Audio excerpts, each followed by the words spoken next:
Hey everyone, welcome to another Deck Tech, and this time we are delving into the newest tribal in FFTCG, and that's Engineers. So I hope you brought your goggles and your wrenches and everything else. Let's be straight though, I don't know if this has enough pieces yet to make it, a full tribal, but it's gotten there, and Sid Hayes is a big part. So what Sid Hayes does, he's a job engineer. When he enters the field or attacks, you activate all the job engineers you control, and then you can dull Sid Hayes.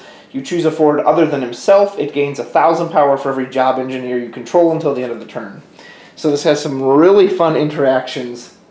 In particular, if he's able to attack, this dull ability is always live because when you go to combat, you'll attack with Sid Hayes. It activates all job engineers. That includes himself, so he immediately becomes active again, which means you can then instantly use his ability anytime you want to buff something up by a lot. So what other engineers we got? The old Sid-gineers, if you will, because it wouldn't be Final Fantasy without Sid. We've got 3 copies of this new Sid Polendina from Final Fantasy IV. He's an EX Burst Engineer Searcher, so he's going to grab us any engineer forward on a burst and just on searching, which is great. Next we have 2 copies of Luca. Bit of a 4 theme, but it's just because these ones are all engineers.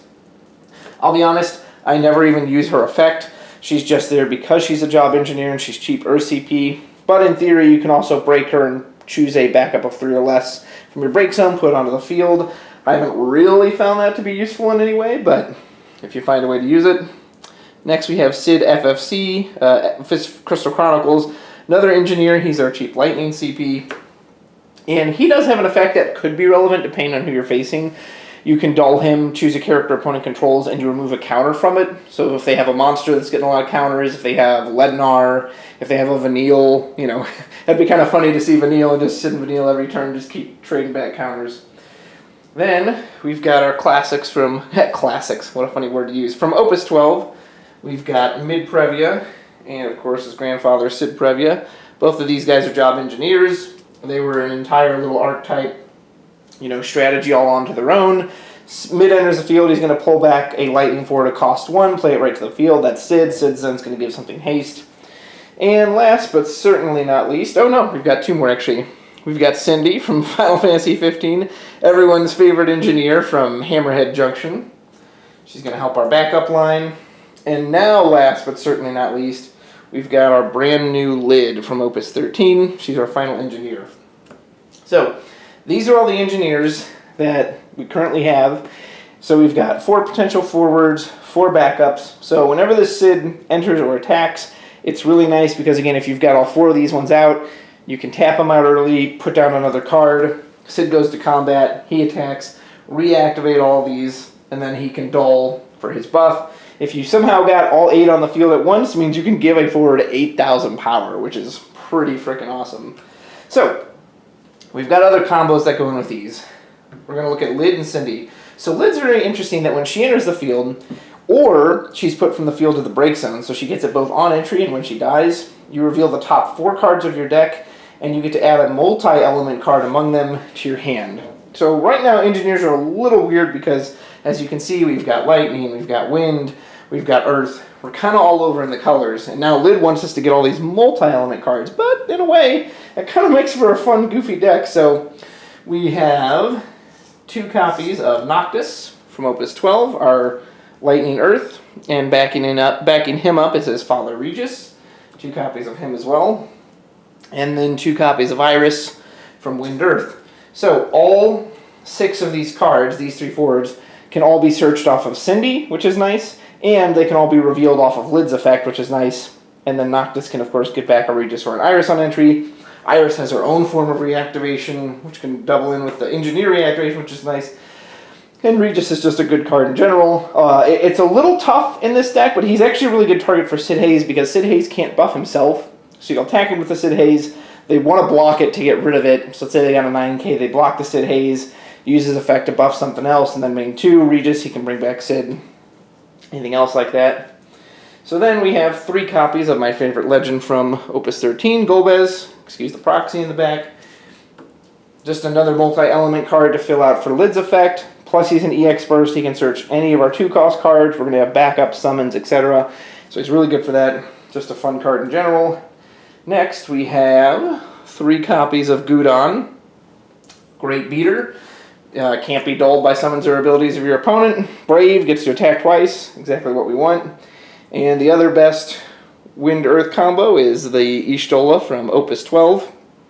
Massively powerful card. Super cheap, has haste, can't be blocked by certain things, minimum effect. Awesome. And we've got 1 copy of this Opus 12 Shantoto. And then, last but not least, 1 copy of Opus 12 Prish. So all these multi-element cards can be pulled off of Lid's effect, and we were able to keep it somewhat controlled in the colors. It's really like a 3-color deck, which is Earth, Lightning, and Wind.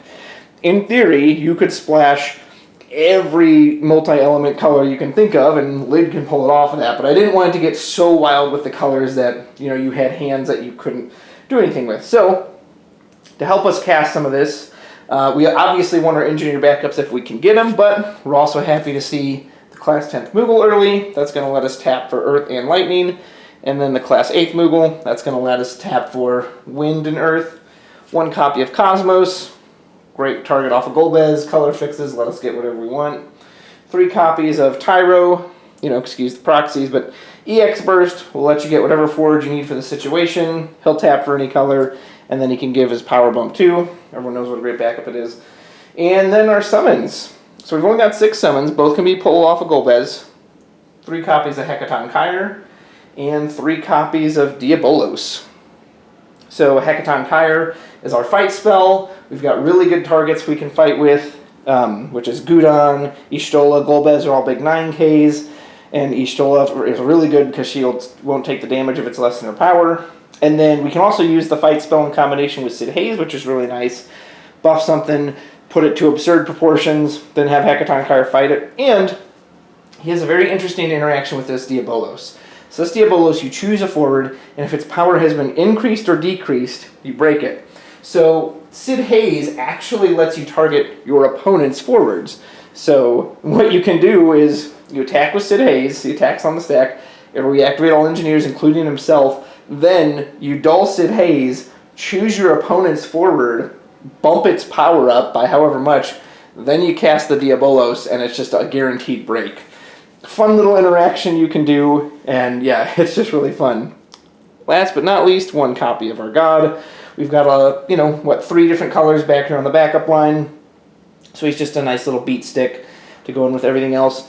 I have to give credit to John Schreiner of RVA because this deck was heavily inspired by him. I saw him using a very similar version of it one time, and I just thought it was so cool. So major credit to him because the inspiration for it and most of the lines really came from his brain. It's a really fun deck. I'll be honest, engineers aren't quite there yet. I definitely wouldn't say this is super competitive or anything, but it's fun. It is very fun. It's fun to see all the multi-element forwards. It's fun to see what Lid can reveal. It's really enjoyable to keep reactivating all those engineers, and it just feels like you can just keep pumping out forwards because, you can tap your engineers, play something out, have the Sid attack, they all reactivate. Main 2, you get to tap something again. If you got Iris, reactivate, tap them again. So it just has some very fun lines to it, which I really enjoy. I've even used, I remember the last game I was in it, I had Noctis and Golbez on the field. I played Iris, reactivated, played Gudon, so I had Iris and Gudon on the field.